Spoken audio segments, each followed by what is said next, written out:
चलो जी। आप सभी का स्वागत है इंग्लिश लाइब्रेरी में।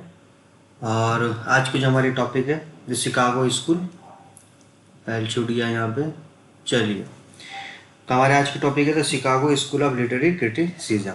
ठीक है दोस्तों, तो हम लोग डिटेल एनालिसिस करते हुए चलेंगे। मैं क्यू नोट्स के हिसाब से पढ़ाऊँगा क्योंकि एग्ज़ाम पे हमको फोकस करना है और एग्ज़ाम पर्सपेक्टिव से चीज़ों को पढ़ना है। कोई भी इधर उधर की बातें नहीं, और फोकस करेंगे आज की हम लोग लेक्चर पे।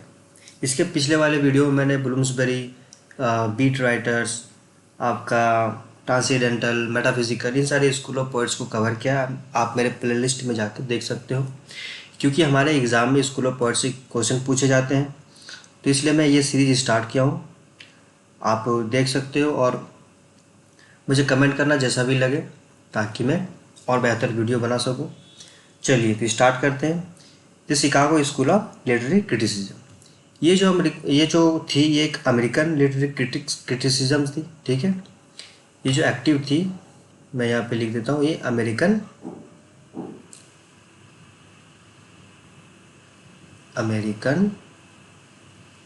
Literary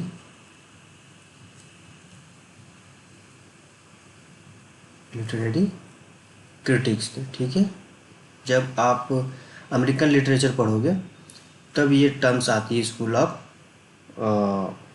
Chicago school. ठीक है, क्रिटिक्स थी।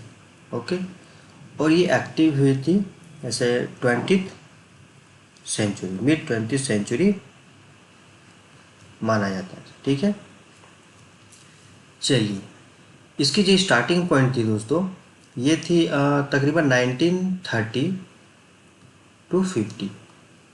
एम एच अब्राहम में ये दिया, तो इसलिए मैं इसे ही बेहतर मानूंगा, क्योंकि as usual M S Abraham को यूजीसी नेट वाले अच्छा मानते हैं इंग्लिश के पर्सपेक्टिव से। अगर आपने नहीं पढ़ा हो तो पढ़ सकते हो, अदरवाइज मेरे को कमेंट करना, मैं उस पर सीरीज ला रहा हूँ। ठीक है, आई होप इतना तक आपको क्लियर होगा। अब आगे चलते हैं हम लोग कि शिकागो स्कूल जो ये नाम पड़ा, ये कहाँ से आया भाई इसका नाम, है ना। तो इसकी जो नाम आई, जो द यूनिवर्सिटी ऑफ, क्या था, शिकागो। यस, चलिए, the university of associate from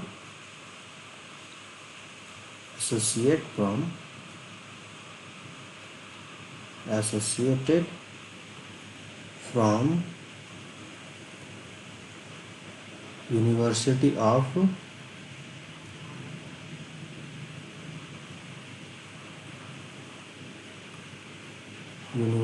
of Chicago. यहाँ पे आपके आर एस ग्रैन भी एक्टिव थे, और यहाँ पे वो अपने लेक्चर्स दिया करते थे। ठीक है, इसीलिए नाम भी पड़ा Chicago school, university of Chicago. Okay, चलिए अब नेक्स्ट चलते हैं हम लोग। ये अमेरिकन लिटरेरी क्रिटिक्स थी, मैं बता चुका हूँ यहाँ पे, है ना। ये जो एक्टिविटी थी इसकी, कहा गया, हाँ, जो शिकागो स्कूल के जो राइटर्स थे, वो मानते थे कि वो रिएक्शन देते थे। रिएक्शन या क्या होगा, रिएक्शन या ये हुआ कि जो न्यू क्रिटिसिज्म थी, इस वक्त पैरेलली न्यू क्रिटिसिज्म भी चल रहा था अमेरिका में। न्यू क्रिटिसिज्म, जब मैं इसमें लिटरेरी क्रिटिसिज्म पे लाऊंगा वीडियो तो इसे डिटेल में बताऊंगा। न्यू क्रिटिसिज्म को ये रिएक्शन देते हैं, क्योंकि न्यू क्रिटिसिज्म का, इन लोगों का मानना था कि न्यू क्रिटिसिज्म जो है वो क्लोज रीडिंग पे ध्यान देते हैं। क्लोज रीडिंग, ठीक है, आपका पोएटिक डिक्शन यूज करते हैं। ये न्यू क्रिटिक के रिगार्डिंग है, जो शिकागो स्कूल ऑफ के जो राइटर थे वो ऐसा मानते थे। ठीक है, पोएटिक डिक्शन यूज करते थे, वो भी हाईली पोएटिक डिक्शन। ओके, और जो इनके लिखने का जो स्टाइल था वो फिगरेटिव लैंग्वेज में था, यानी कि थोड़ा घुमा फिरा के, बढ़ा चढ़ा के, अगर तुम कहते तो अच्छा लगता, वो वाला हाल है। फिगरेटिव लैंग्वेज यूज करते थे, ठीक है, लैंग्वेज।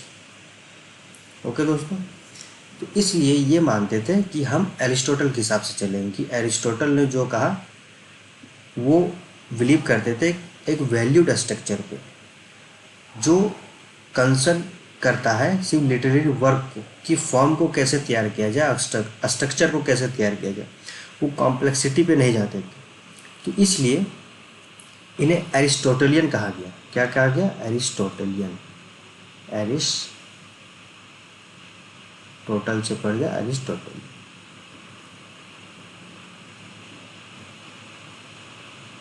ठीक है, इसी हिसाब से इनका नाम पड़ा न्यू, यानी कि इन्हें दो नाम से जानते हैं, Chicago school of literary criticism और न्यू एरिस्टोटेलियनिज्म। ठीक है, न्यू एरिस्टोटेलियनिज्म के नाम से भी जानते हैं।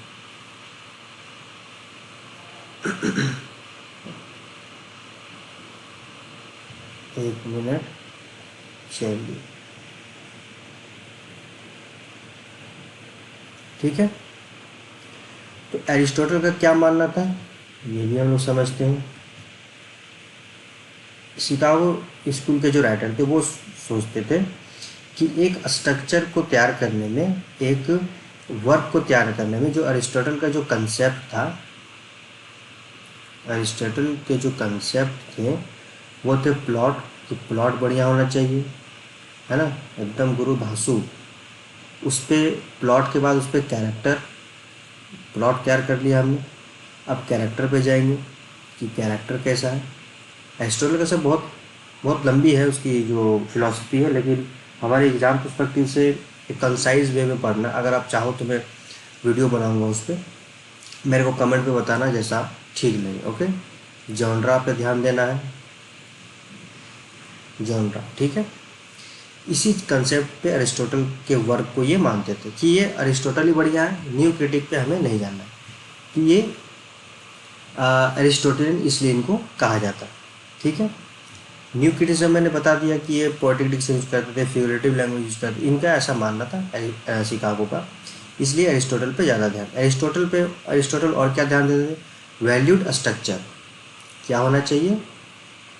वैल्यूड माने वैल्यूबल होना चाहिए, वैल्यूड स्ट्रक्चर। एक मिनट, स्ट्रक्चर,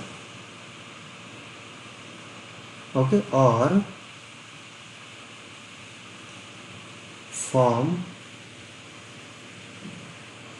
फ्रॉम नहीं, form of a literary, form of a literary work as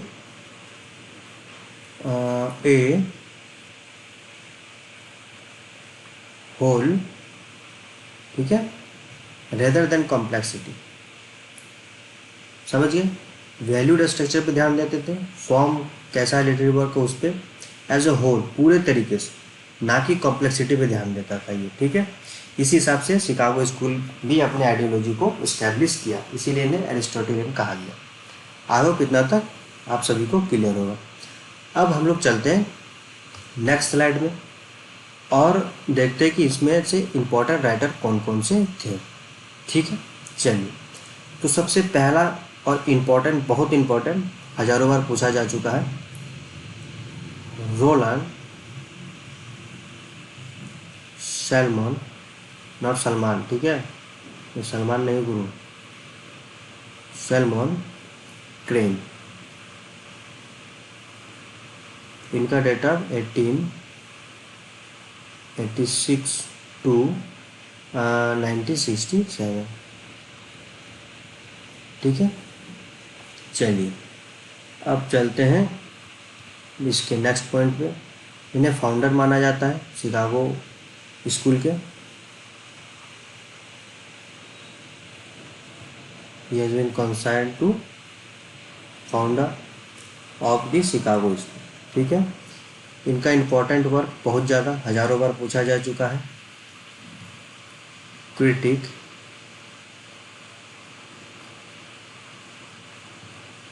critics and criticism. इन्हें डिटेल में नहीं पढ़ना है इसे, बस हमें जानना है कि ये वर्क किसका है, criticism. I hope hand writing समझ में आ रहा होगा आप सभी को, ठीक है। अब जब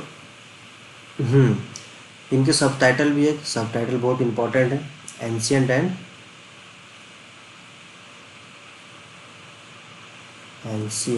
मॉडर्न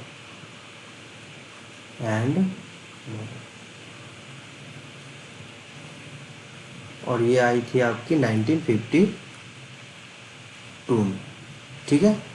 आई होप आप सभी को इतना तक क्लियर होगा। इनका एक और इम्पोर्टेंट वर्क था, the language of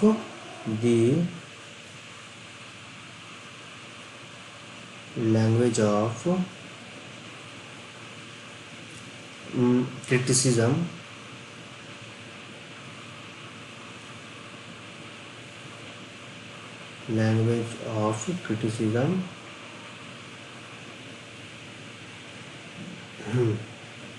and the structure।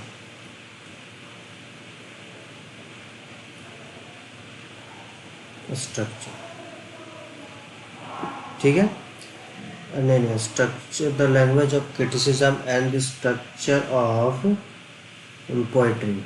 हाँ, पोएट्री ये आई थी 1953 में।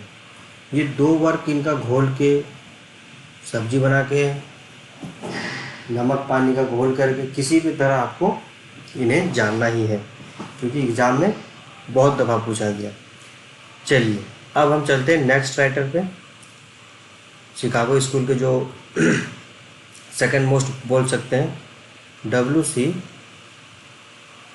बूथ।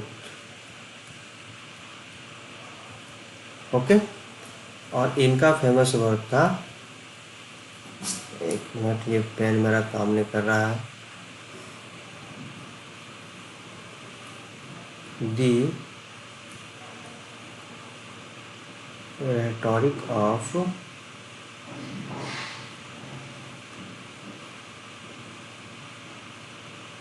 फिक्शन।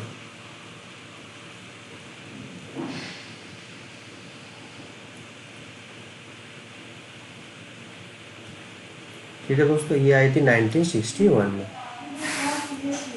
तो ये हमारा बहुत ही इम्पोर्टेंट वर्क है, और इसके आने वाले पे देखते हैं कि क्या है, और हमारे इम्पोर्टेंट राइटर जो इससे जुड़े हैं, ठीक है।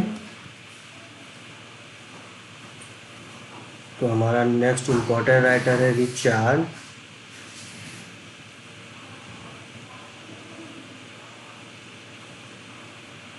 मैकिन।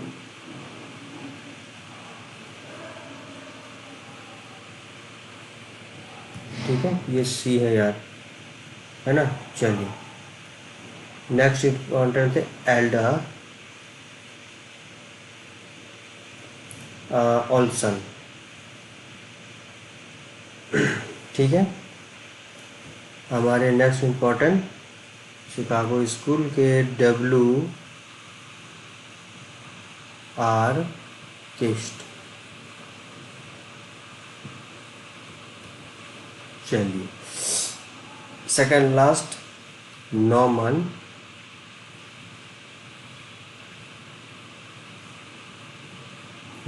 मैकिन।